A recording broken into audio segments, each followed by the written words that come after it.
Let's go to Mary Holm, the patient Mary Holm. Hi, Mary. Hi, Jesse. Nice to talk to you, and we're doing something special today.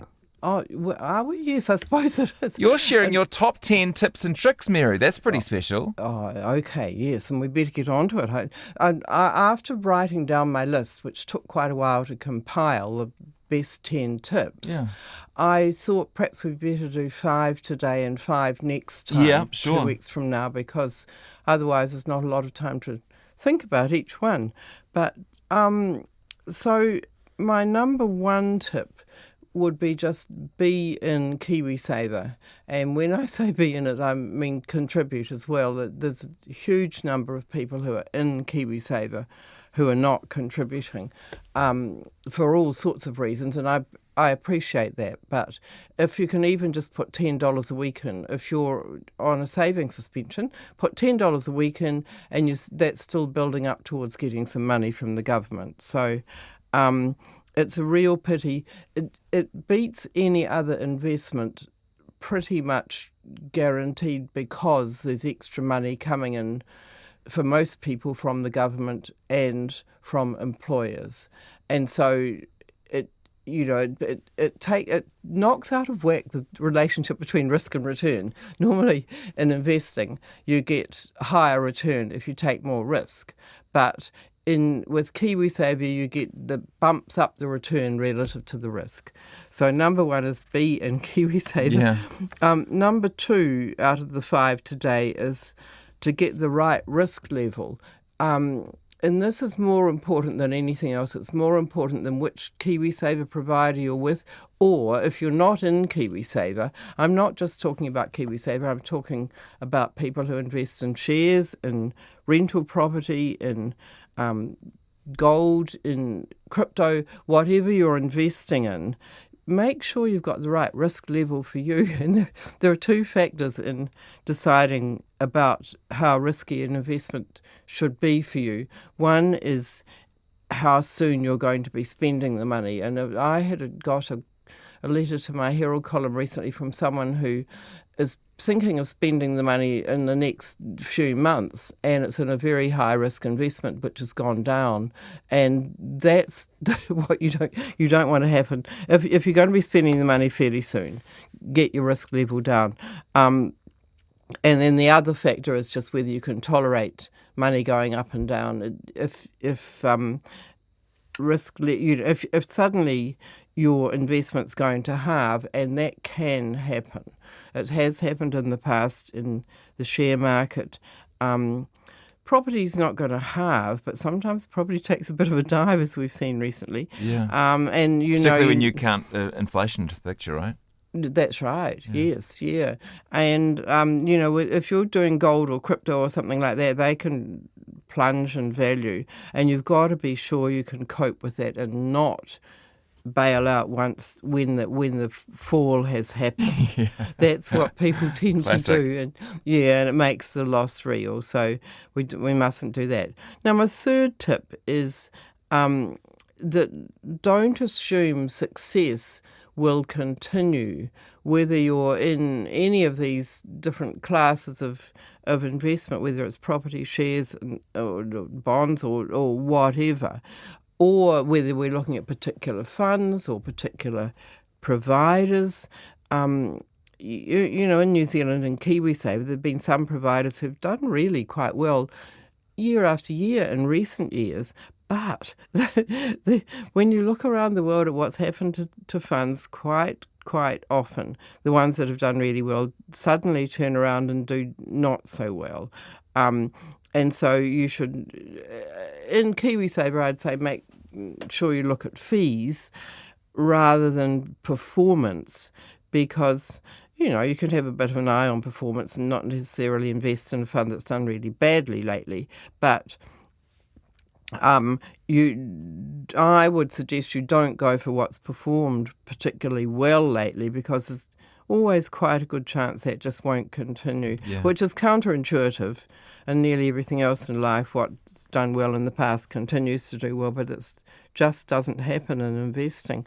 I mean, we've seen it in say, property in recent times, with property seemingly unable to stop growing really fast from sort of around the end of the global financial crisis in about 2011, 2012. Property just kept on rising and rising, and after COVID it rose even faster. But it hasn't done that lately. Its values have fallen on houses, so it's really dangerous to assume that success will keep continuing. And we've got this Sharesies generation at the moment, right, who a lot of them will only know a share market that's going up 10% a year. Yes, that's always a worry. Yes, it's unlike people of my generation who can still remember the '87 share market crash. Which let's hope if was a shocker. Let's hope if it does crash, it doesn't have the same effect as it did on our generation, Mary, staying away from shares for 40 years. That's right. yes, which has happened. Yes, and then of course the global financial crisis was pretty serious drop in share values too. Not New Zealand shares so much, but international, American, etc. Now, my fourth tip today is fourth and fifth. They're both about diversification. And when we get on to the other five next time around, it'll also be about diversification, because it's a sort of basic rule that applies to a heck of a lot of different aspects of investing. So we're basically talking about spreading your risk. And the two I want to look at quickly today are diversifying within one type of asset. So we're talking about diversifying within shares or within bonds or within property, or it's a really smart idea to spread your money over several, which of course is harder in property. You can do it through a property fund. Not so easy unless you're very wealthy to do it with a lot of different properties, but it's very easy to do with shares and bonds just by going into a fund in or out of KiwiSaver that owns a lot of different shares, a lot of different bonds.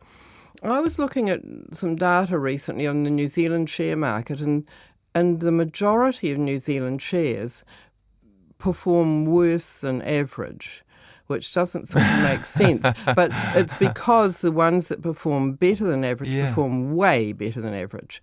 But if you think you're going to pick those, well, good luck to you, but a heck of a lot of people pick the wrong ones, and it's far better. Milton Friedman, apparently, the economist, said there's no such thing as a free lunch in investing. And what he was talking about is you can't get higher returns without taking higher risk. And that's generally true.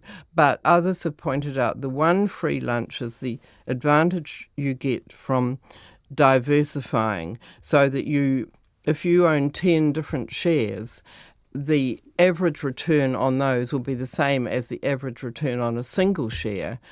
But you haven't taken as much risk, because when one goes down, another one might come up, and in fact usually does. Even in a crash, you probably wouldn't get all 10 losing value at once, and so the volatility is less. So it's a really good idea to spread your money over lots of different shares, lots of different bonds, etc. And the easy way to do that is in a fund. And then the fifth tip today is just broadly owning lots of different types of assets.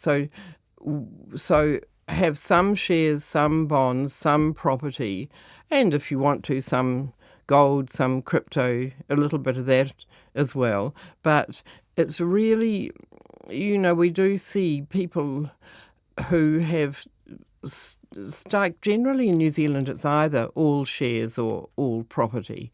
And both of those can have their good and their bad times, and so it's much smarter to spread the money out. Thank you, Mary. Have you got time for two quick questions? Because I think you're going to know the answer. They're quite good ones. Yep. Is Mary telling us to get out of growth funds? I'm 1 year away from retirement. I know it's quite a long answer, but I know you'll have something to say about it. Yeah, not necessarily. It's not when you retire. It's when you expect to spend the money. So even if you're 80, if you've got some money you don't expect to spend until you're 90, it's fine to leave that in a growth fund. But move the money that you're expecting to spend in less than 10 years into a balanced fund in the middle, and if it's within 2 or 3 years, good idea to just get it into a bank account or similar. And one more, this is a bit of a challenge for you, Mary. How do you explain Warren Buffett, who has consistently performed over decades when it comes to past not being any indicator of future? Yes, Warren is extraordinary. Warren Buffett in America, for being the one investor who has done really well. And it's interesting, there's always going to be an exception, but he has had his ups and downs. There have been periods where he didn't do so well in the markets. And I might add that he himself has said, apparently to his wife as well as the general public, when I'm not around anymore, just put your money in an index fund, which is what I'm always suggesting people put it in, because he's had extraordinary luck and extraordinary astute abilities to pick shares, it would seem, but he is the exception, and as I say, not even he has done well every time. Can I just quickly say that the other 5 assets, the other 5 tips that we want to do next time, 2 weeks from now, are about mortgages, term deposits, timing markets, home ownership, and the importance of just staying put, getting your investments right and staying put. So people might have a few questions about that, although we might suddenly get flooded with too many. But it's always interesting to get some questions. Good to know the topics in advance. Thanks, Mary. Great to have you in. Pleasure, Jesse. Mary Holm with her top 10 tips, which continues next time.